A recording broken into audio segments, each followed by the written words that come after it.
This is Annie Kid Wolf, and you're watching This is Punk Rock of Punk Globe magazine. 1, 2, 3, 4. Punk rock, punk rock, punk rock. Punk rock, punk rock, punk rock.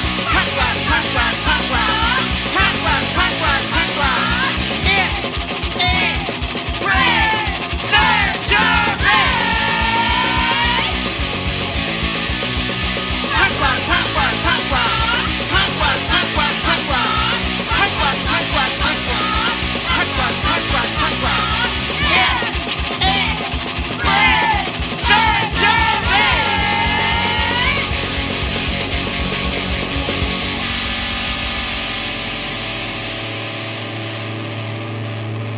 1, 2, 3, 4.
encuentran en soledad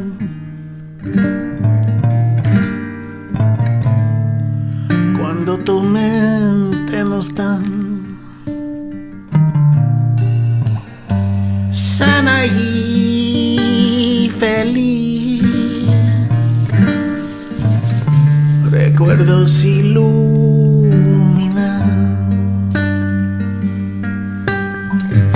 pues esa mano y esos golpes que tus habites, que tus sentites,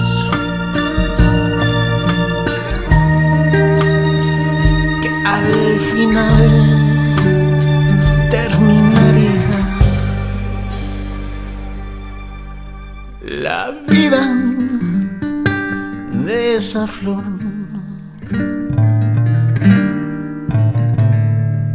Lleno de dolor,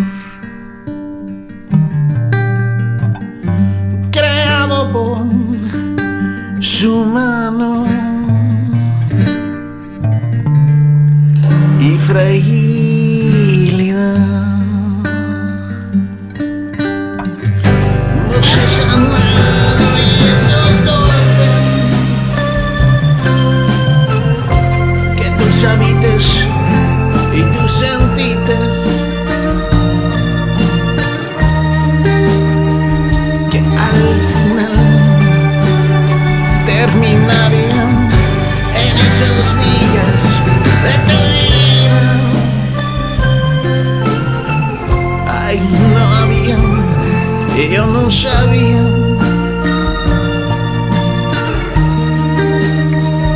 la claridad o tranquilidad. Ahí por las manos de esa flor hizo un mantra de dolor.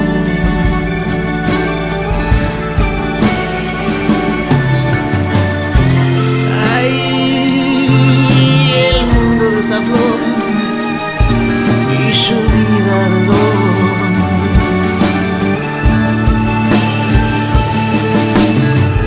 Porque yo viví en el sótano de dolor que ahora levanto con el sol.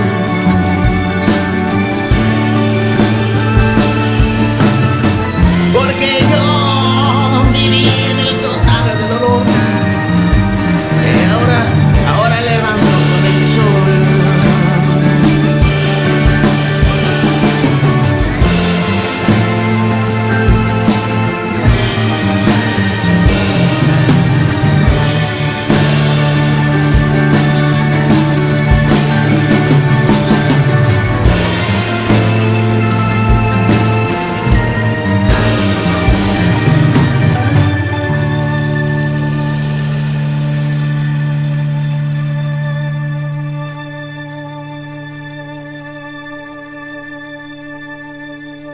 Hello, guys. Welcome to This is Punk Rock. This is a wonderful day. I'm really excited to have you both here. This is Tony and Meg, and they have played together for a lot of years in three, I think. Is it three bands or is it more than that? You've played Yeah, in it's a lot of Yeah. projects. Well, actually four, but the first band didn't. It was kind of oh, short-lived. yeah, that's right. Forgot about that We one. started. What was the name of that band? Valley Fever was the Valley first Fever. band that we were in together, and that was my first band that I was ever in. That was Wow. based in San Francisco. It was kind of like a circus punk band. And that was with Ryan from the Phantom lead singer Limbs. from the Phantom Limbs, Okay. and Scott, who is in I forgot the name, Itch.io, which is a Colorado-based band. Denver, Colorado. They're like a Yeah. psych marching band. Yeah. Yeah, I know Itch.io. They're on Alternative Tentacles, right? So So yeah. were Phantom Limbs. Yeah. Yeah, of course, of course. Yeah, so it's great to have you guys here. I love your music. I love your voice, Tony. I think it's fantastic, and I love your writing. And together, you guys are a married couple, so it's really cool because I want to talk about the fact that you guys have done music together for a really long time, and the different bands that you've done all have a different flavor. And the new project that you're doing right now is just beautiful. Um, so let's talk a little bit about that. And I want to talk about how punk rock, maybe, in your relationship and how how you guys relate to punk rock and how your music, the relationship you have with your music. So let's just start at talking about how you guys met and how you guys started playing together. You do this song.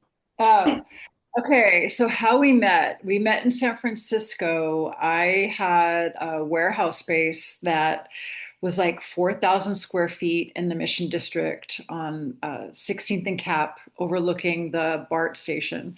And we would put on shows all the time. It was like a DIY She space. started it. She started this It was place called the called House House of of Joy. Joy, yeah. And it was a great time and, lots of crazy cast of characters, lots of illegal substances. I mean, it was nuts. And no licenses to do anything. So we were constantly getting busted. But it ran solid for 2 years straight. As an art space, we would put on art shows, theater and dance, and mostly live music. So I would basically curate the music program and run the door, set it up, clean up, rent the PA. It was like a one woman show basically with like some Mhm. people helping. I kind of know this about you. That's what I was going to actually tap into also while we were talking. So I'm really glad you brought that up. I don't mean to cut you off, but one thing about this show is really about the do it yourself and Yeah. and that's one of your things, right? So I love that and keep going. Sorry, I didn't mean to interrupt. Yeah, no, and so that's where we met. So I put up an ad at the old Rainbow Grocery, which used to be on down on Mission and 15th or 14th, and they had a bulletin board. It was it was more crunchy than it is now. So people would communicate back then, pre-internet, by bulletin boards and coffee shops and health food stores. So I had an ad up basically saying, looking for a roommate, must be creative because you're going to be living with a bunch of lunatics, basically. And Tony, on his way home from work one time, got out at the 16th stop at the BART and was like, literally flipped a coin and was like, should I go to Rainbow and look at the board today? And the coin said yes. And so he had my number, called my number, and we played phone tag back and forth. And then made a date for him to come over and look at the space. And he came over, and my dog, which was a pit bull at the time, like made a running leap for him across the room and like just ran right into his balls. And he like just So like that's how we crunched met. over. And I'm like, hi, It's me sorry. completely out of friends. Baptized by Um, fire. and that was how we met. Yeah, and when I moved in, it was crazy. It was really cool. There were like I'd never lived in a place like that where there was shows happening But at the you've been to the spot. space before. I'd been there once before for a party It was or the a Dog-Faced show. Herman show. No, the Dog-Faced Herman shows. That was the night. So when I moved in, like I remember MDC played there. I know that you said that Sleep had played there. There'd been all kinds of like local, really badass Bay Area bands playing there. And the night that Dogface Hermans played, that was actually so I had gone to see Ornette Coleman that the night, and then I got home and the Dogface Hermans were playing, and you were at the door, and that's when I kept staring at you, and I kept looking at you and looking at you, and I felt like we had past lives or something, and I had this Wow. weird feeling. I was like, Connection, just yeah, connection. there was like a strange that night was so magical, and I'm not quite sure. I feel like Ornette put me in this weird spiritual place where I felt like it was almost because the show was an almost out of body experience with Ornette that night. We played Wow. two sets, and then that guy was it Fakir Kier Mustafa. Musafar was he had done a bunch of during the intermission, he was like hanging off of his nipples and stuff like at the Masonic Auditorium in San Francisco, which was Wow. crazy. People were like running out of auditorium during the intermission while he was doing that. So I think like because you guys have a really great chemistry, right? When you're playing live, when you're, on videos, any sort of footage I've seen, like you have a wonderful chemistry. And I think, I think that like when you're saying past lives, like who knows? It's just like that connection is there and it's there in your music. I can definitely tell. And that's something that like that's a really cool way of like basically like the do-it-yourself punk rock kind of brought you guys together, right?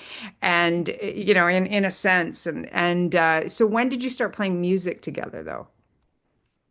Um, about about a year or so after we got together. So we got together, and I had moved to San Francisco from Oakland, and I think that we I got Meg to move to Oakland with me basically because I felt it was cheaper, and I felt too that there was The more space, space available. the House of Joy ended up getting like we couldn't do shows anymore. Like the Hmm. final show we had to move it down a block to Carla Kilstead's space.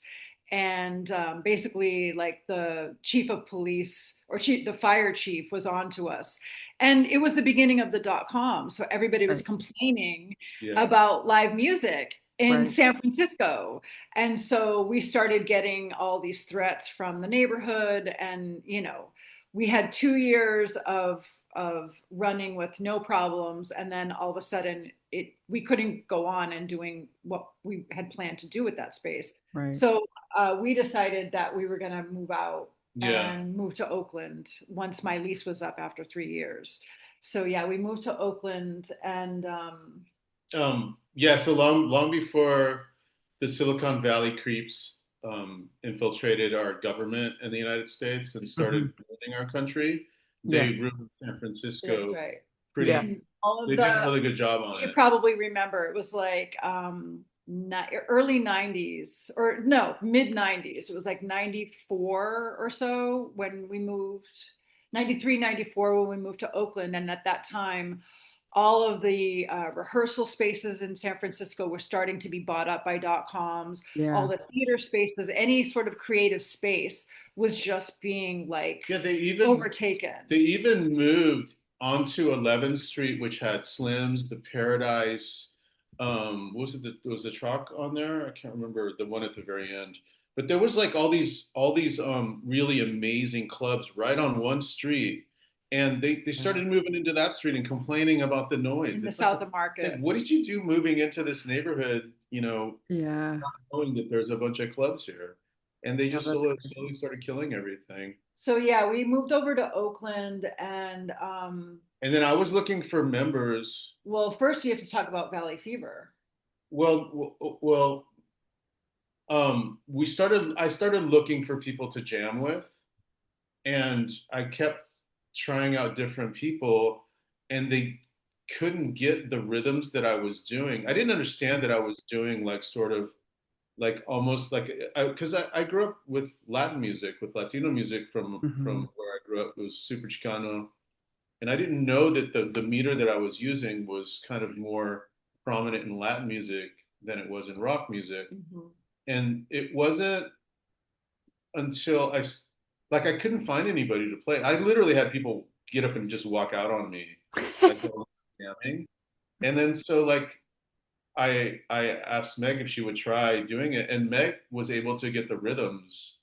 I don't know if you had them innately or because you're a dance Well, person. so I was studying flamenco, and I still dance flamenco, but I was studying at the time and learning flamenco rhythms, which are primarily in sixes and 12s. Right.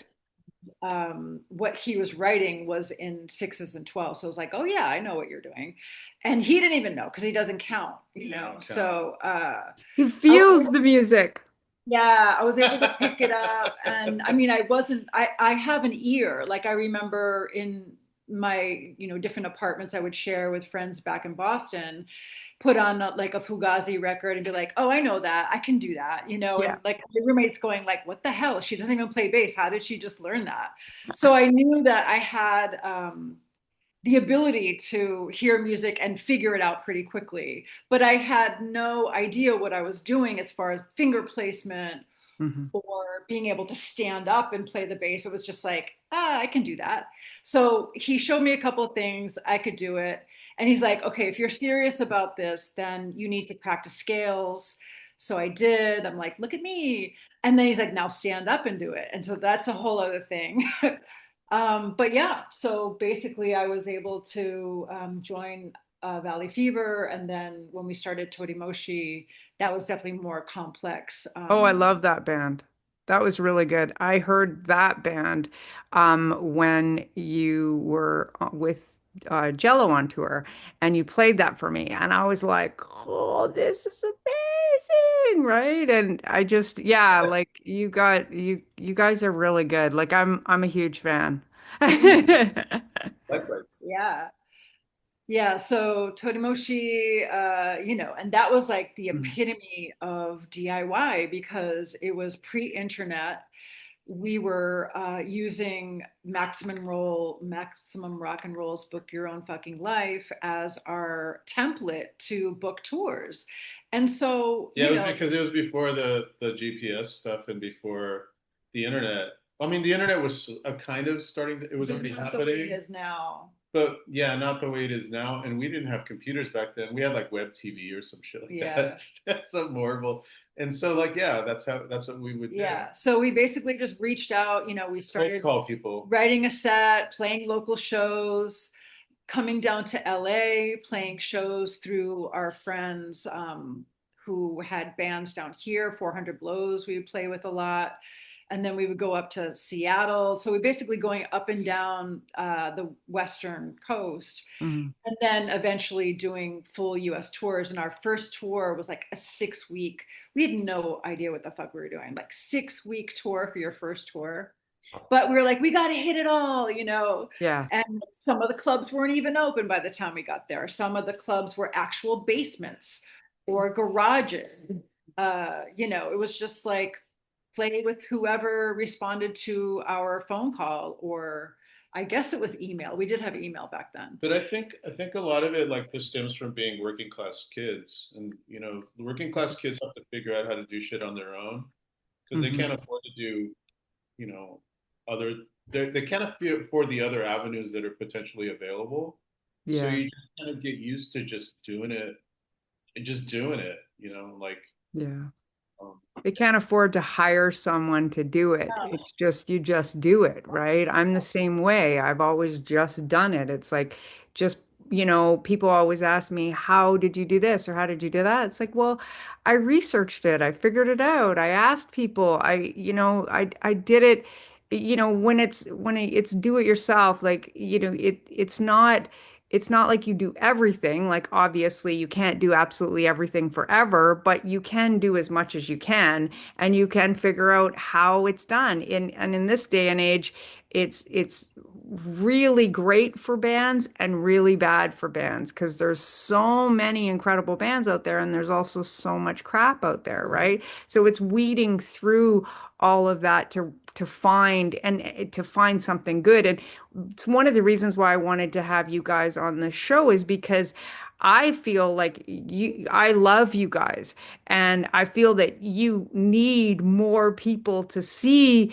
what you're doing and what you've done because it's incredible. And you have had lots of people. You've been on tour with Tool, and you've done all kinds of stuff. And I think that that's what we got to do. We have to support each other as punk rockers and as musicians and creators. And so I love that. And that's why I'm doing this series, is to bring light to all the things I like and all of the people that influenced punk rock and what influenced them. So that's another thing to ask you guys. Like, what are some of the influences that you had together while you were building some of these bands? Like, what are some of the things that inspired you both when you saw it or when you felt it or but when I started writing what ended up being Todi Moshi, weirdly enough, because we got a lot of comparisons to the Melvins, which I didn't hear the Melvins until I met Meg. Um, weirdly enough, like I started listening to the B side of My War, um, and kind of got the same influence that I think that Buzz had when he started doing the Melvin stuff. And I sort of started writing in that style with that sort of in my head of how I wanted to approach what I was doing because I was doing everything in an open chord. This is from an influence from Jimmy Page and from was when I was a kid. I played a lot of blues and slide music acoustically, and I wanted to adopt an open tuning, but then use like the weird ninth chords and all the strange chords that I had learned from learning Hendrix and all those things, but do it with these open chords. And it was creating this like weird dissonance. I guess Sonic Youth did this sort of the same thing. Hmm. And um, it was interesting in that there were a lot of people saying that we were a Melvin's ripoff in the early days. One, I think that's really lazy because we don't. Well, as we're heavy like the Melvins, we're our own thing. Definitely.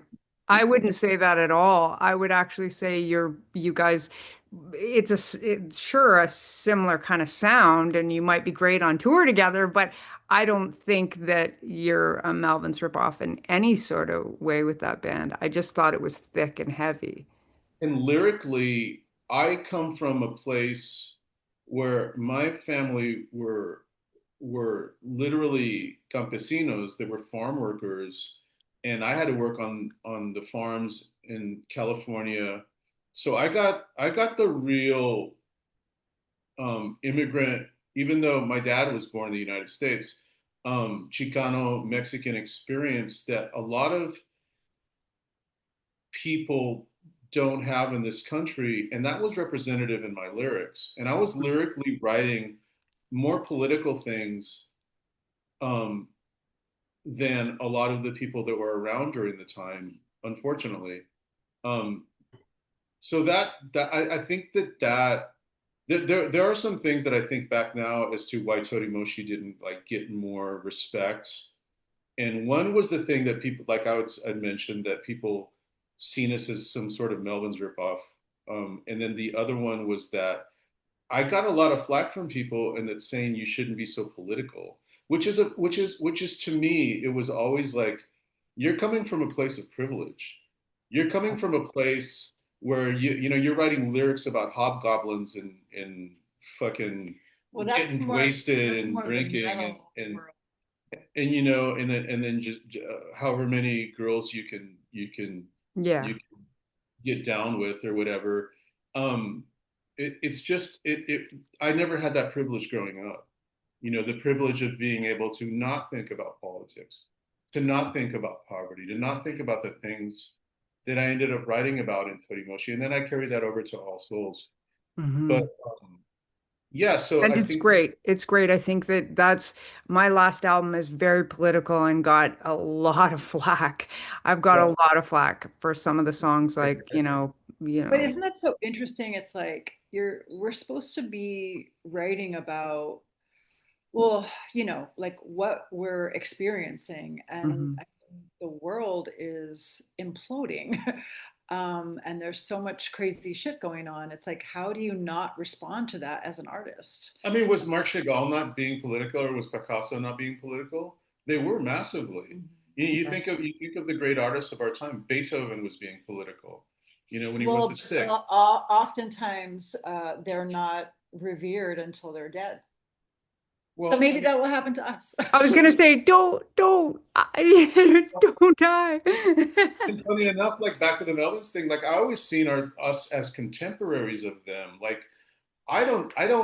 whereas I like their music, I wasn't so influenced by them as much as I was influenced by Black Sabbath, or I was influenced by like Blue Cheer growing up. That Or that I can hear in your music. I can hear that in that band for sure. More of that than I would say the Malvins. Like you can, it's funny how people say that they just slot different bands together because they have no idea. It's like, with Or they with don't All have the Souls. words to describe you, so Yes. it's just being lazy because Yeah, you're not a real writer if you can't describe what a band's music exactly. sounds like. so then the few early write ups that we got for Todimoshi were those disses and it was and I really felt that it was people one being disrespectful, and I think two, honestly, because I've seen it a lot in my entire time in the time that we've been artists doing what we do. But there's a lot of fucking bigotry in rock and roll, and there's a lot of bigotry in punk rock. Oh, There's a lot of a white gatekeeper mentality that goes along with this stuff, and it especially came like it kind of came out of into the light with the Trump stuff going on now. The first administration, the first time Trump took over, and then now, where a lot of the guys in the in the rock and roll and punk rock world and in the metal world have been people trying to hold them to account for things that they say, but then they always get a pass. You know, they'll always like sort of slither out of it, and then yeah, it's bizarre, right? yeah, And the thing is like for me, and I was going to ask this question about for you guys, but for me, punk kind of is political. Like it means to me that I'm able to, say what I want, write what I want, and be who I want is always what it has been for me. I was 12 years old and, at a rally for Refuse the Cruise, missiles. Like there was stuff that I was doing as a kid and this was punk rock to me.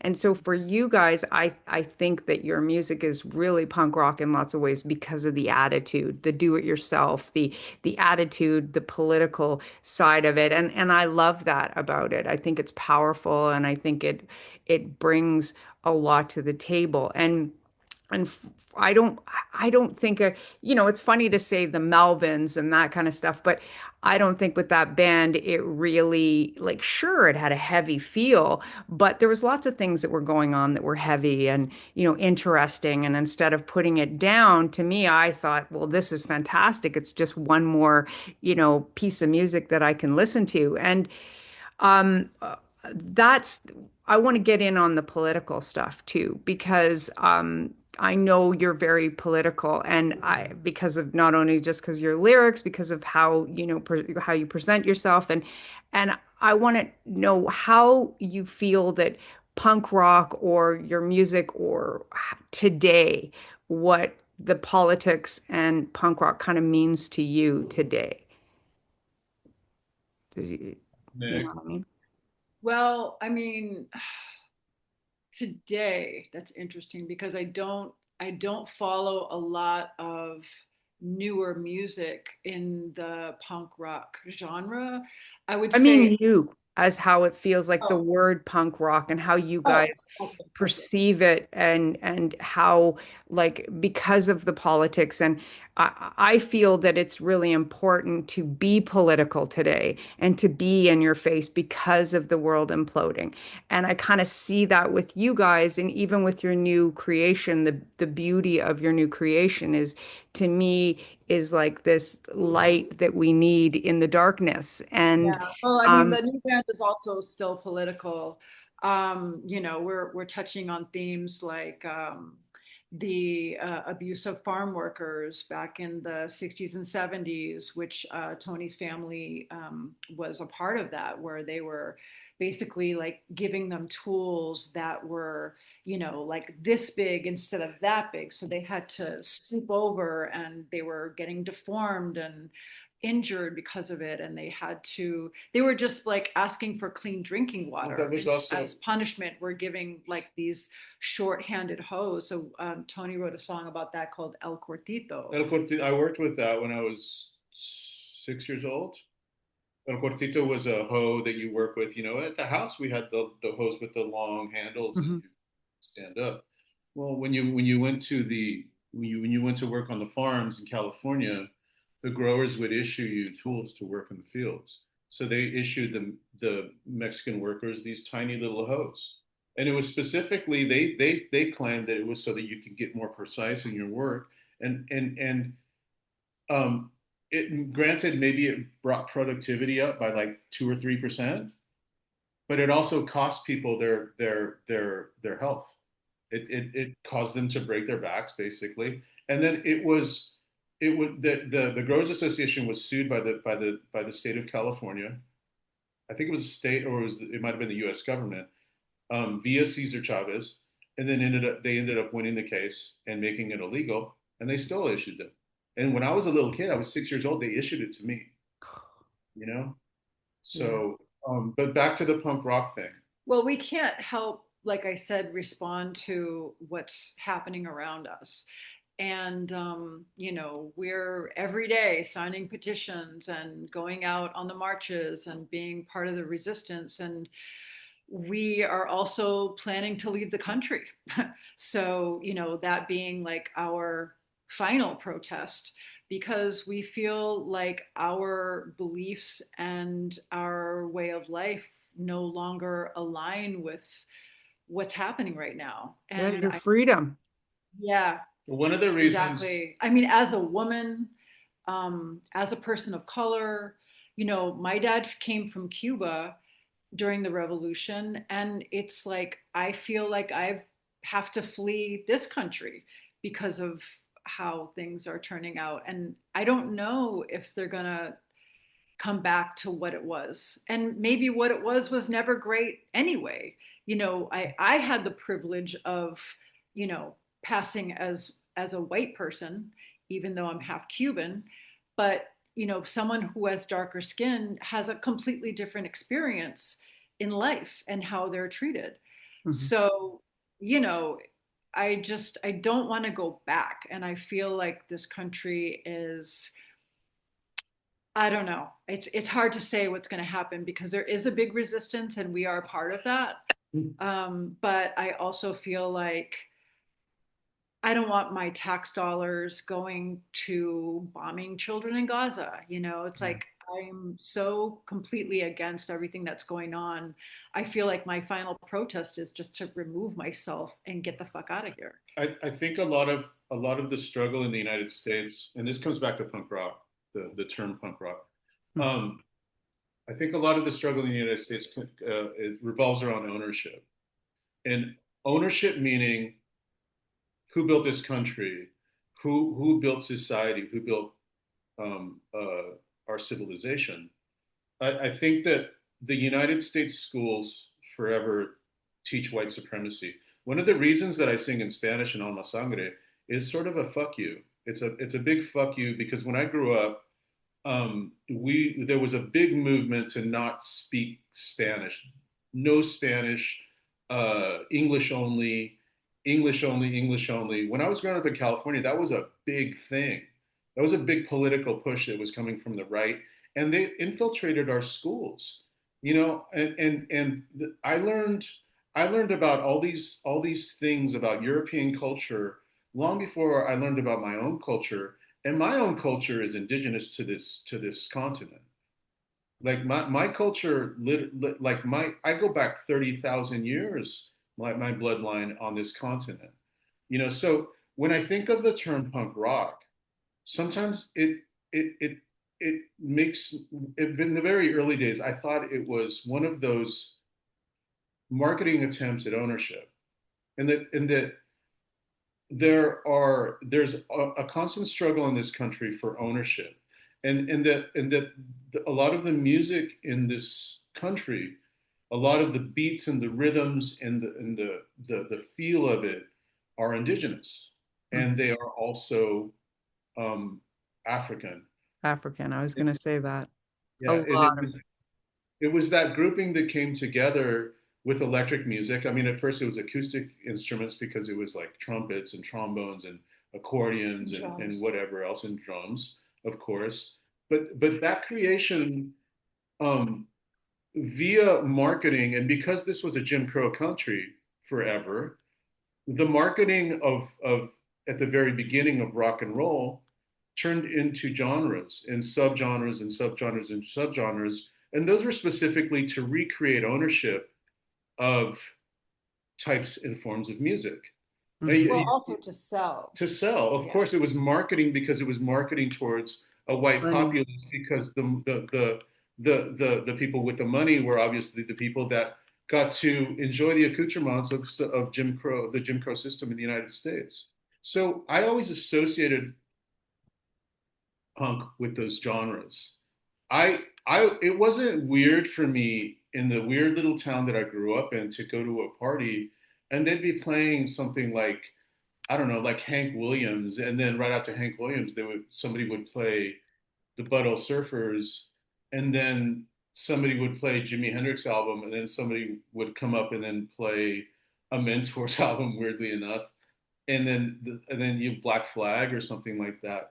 I was always listening to all these different types of music growing up, so I never got to understand the city version of punk rock, which comes with a lot of fashion, and it's sort of it's a subculture that I got to know more of when I moved to San Francisco. Like Meg, I think was more attuned to that than I ever was because I was kind of a bumpkin. Well, we Um, had in my little town on Cape Cod, Massachusetts, we had a rec center and another like a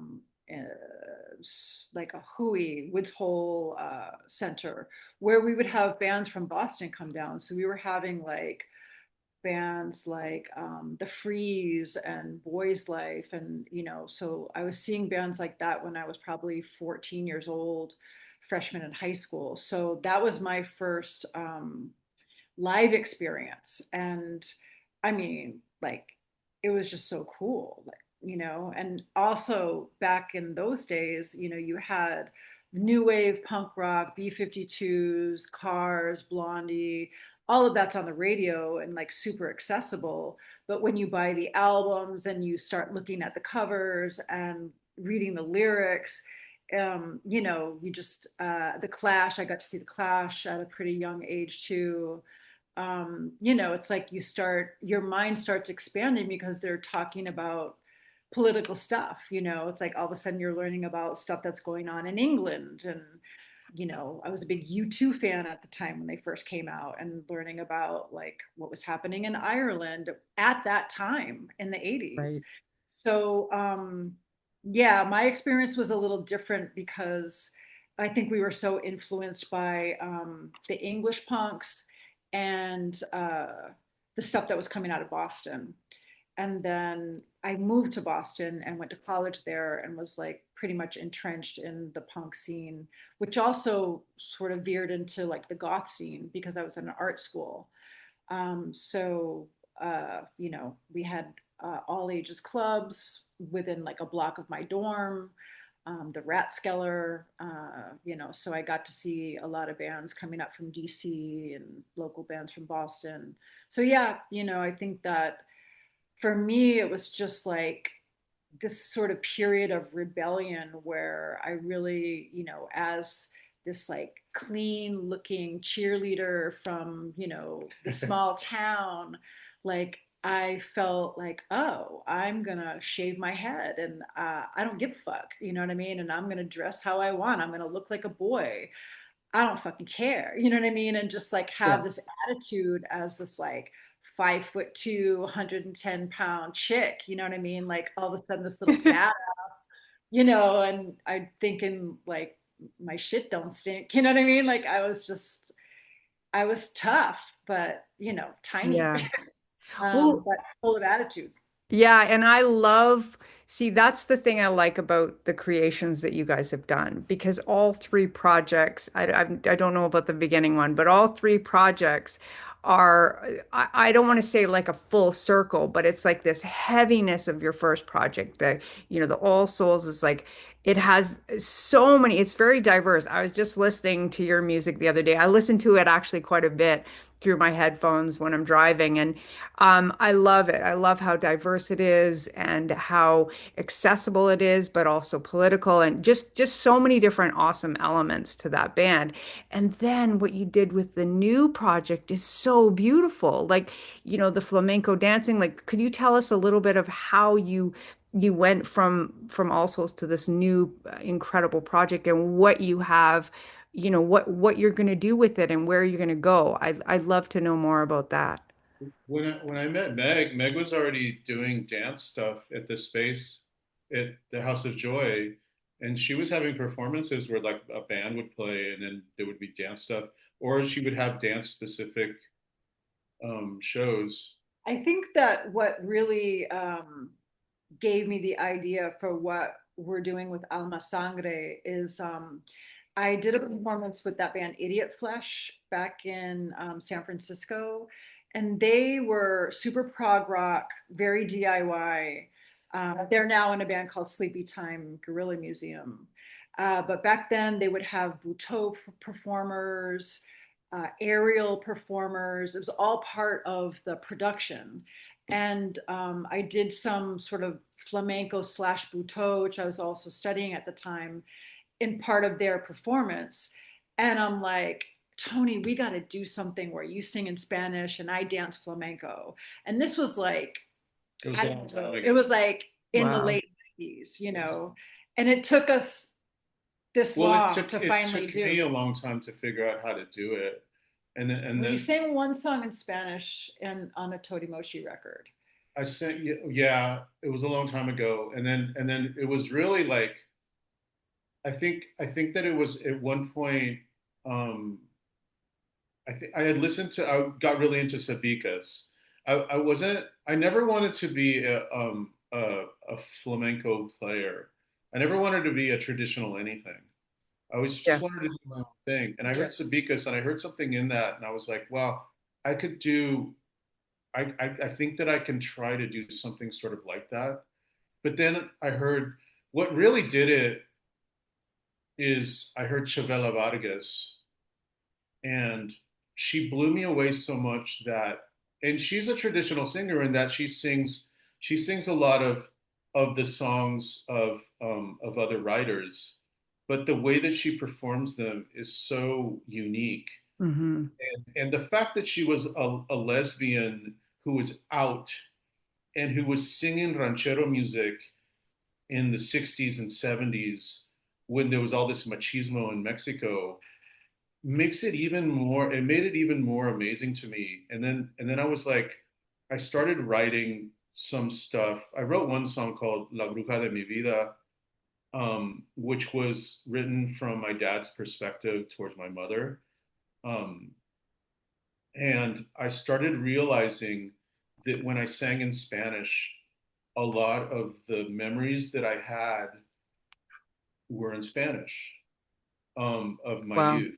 So Cool. it started being this sort of cleansing thing, and then yeah, and then it came into my mind that all of these things about, like mentioned before, of the bigotry and the shit that was thrown at us when we were little kids. I mean, like I walked down the street one time in my hometown and some guy rolled his window down, a grown man. I was like a little child, yelled and called me a wetback as he was going down in a car. And it's just shit like that. And it started like coming to me, and I started realizing that this was another point of power that I could do with my songwriting, like take the power back. And Well, and I think we also wanted to do something that was more theatrical. We wanted because we're getting to older. well, but okay, so this band actually started before All All Souls. souls. So after Todimoshi was winding down, we had gone through like a ridiculous amount of drummers, and then the last one left LA for Kansas City, and we were like, what are we gonna do next? And so we wanted to try something different. So Tony had written a song, and then I started interpreting it with sort of pseudo flamenco dancing. And we made a video, and then we started the band, and we invited in another performer for a while. And Our then, friend Silas Height. yeah, and then he moved on. We did some recordings with He's the him. nephew of Mark and Bob from Devo. Yeah, he's a Oh, mother's neat. bop. um, but yeah, so anyway, we recorded some stuff. He moved away, and we just continued as a two piece. But yeah, when All Souls picked up, we sort of put it on the back burner for a while because we really missed playing rock. We missed banging our heads and being on bigger stages. And right away with All Souls, we started getting busy and we started getting great tours. We did the Jesus Lizard and Melvin's tour and a Meat Puppets tour, and we got asked to tour with Tool. So we had like a really good run with that. And as that started winding down again, we started picking back up Alma because we had all these new ideas that we wanted to bring forth. And so now we're pretty much concentrated on that. And it is really what I had hoped because we're blending, Spanish rhythms and flamenco dancing and just like a theatrical sensibility. Like sometimes we'll do projections, but we also play spaces that are not rock clubs, which I love. Yeah, Um, super like cool. and art spaces. We played like our best shows at this Jacumba Hot Springs Hotel at this old abandoned like bathhouse where they light up for Day of the Dead. So we're going to go back and do that again this year. Wow. So the types of audiences we have now are they're different. They watch, they pay attention. They're not like wandering around and on their phones. It's very much like we're performing at a theater. So that's really what we enjoy because it's quieter music. Not that our lyrics were never important in any other band because they always were, but now you really, if you understand Spanish, you can sit and You have listen to to. understand it to you have One of to the things, yeah, one of the things with this is you have a really unique approach, Tony, to the singing and to the playing.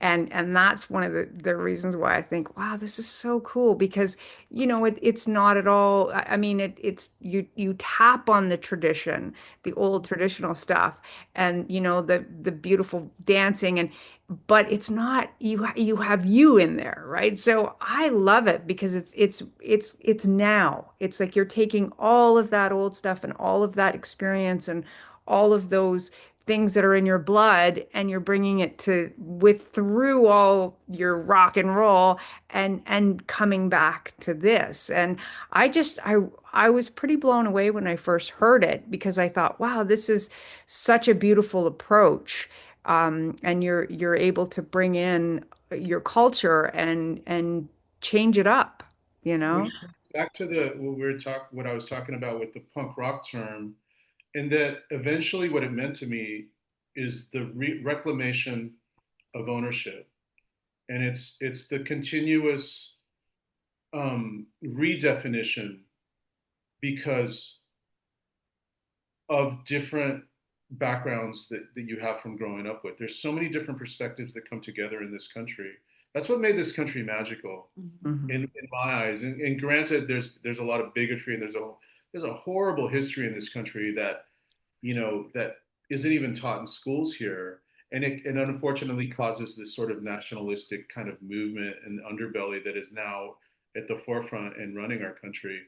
But that recreation and that reclamation of ownership, with it comes new things, because now punk rock is alma sangre, because punk rock is a fuck you to that system of bigotry, and it's a fuck you to that Spanish only, and it's also a fuck you to people who say that women can't be on stage or that women can't do this or can't be like, like assuming that these powerful roles in bands.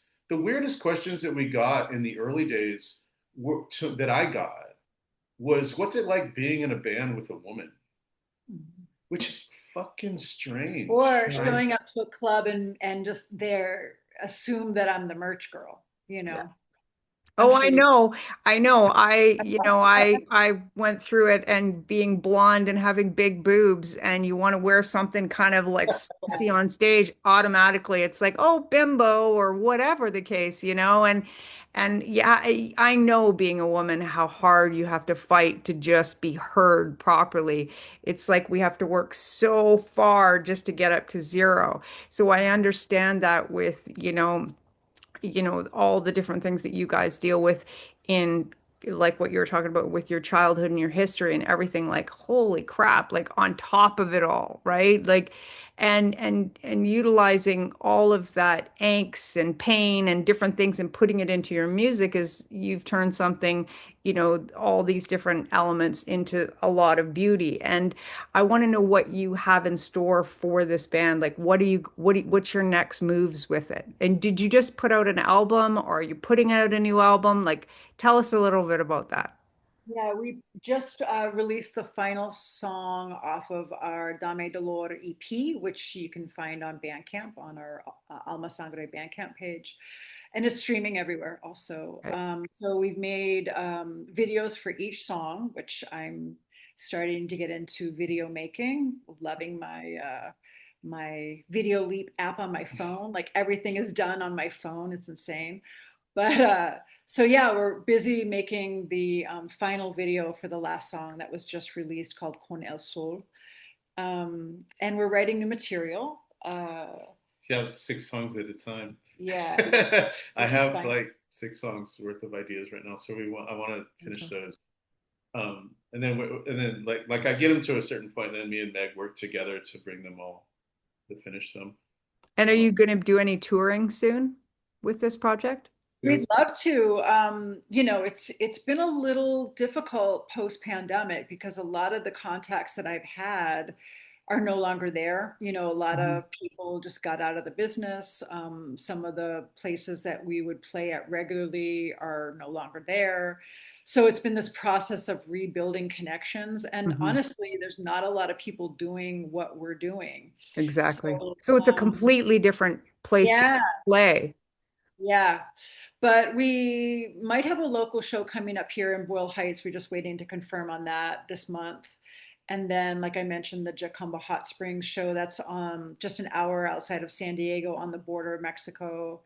And then I'm hoping to book some shows around that one down in Baja. And at that point in November, we might be relocated in Baja. Right. So my hope is to kind of break into Mexico once we relocate. we're fine with coming back, but I do feel like a lot of the labels are so genre specific. It makes it kind of a hard world to navigate these days. Hmm. Like I had a guy at Century Media who was super into All Souls. He really liked us, and he told me straight out, he's like, "I really love your band, but I wouldn't know what to do with you guys, marketing wise." Which is like, it's so weird to me. That's insane. Yeah, that Because somebody. you guys are great. I mean, Century Media might be a weird label for All Souls. Like it might have been a weird label, but definitely, look at bands like System of a Down. Like they're what the you know what I mean? Becoming massively huge. So I think getting the right people behind you is what's important. That's the way it is with anything, right? Is having that support. Yeah, And then I wish you guys luck for this. And maybe one day we can play together in my with yeah, one of I my hope so. projects or something. But I look forward to checking out what you guys have coming up, and really excited about this project. And I'm so grateful that you guys could be on the show and I could get to see your beautiful faces. Thanks for Thanks, having Brandy. us. We really Yes. appreciate it. Yeah, it's an Yes, honor. and thank you so much. And so we're going to all keep an eye out for them, and I'm going to put up some videos and some links to all of your music. So thank you again, Very and much appreciate it. have a wonderful day, and you will be seeing me soon.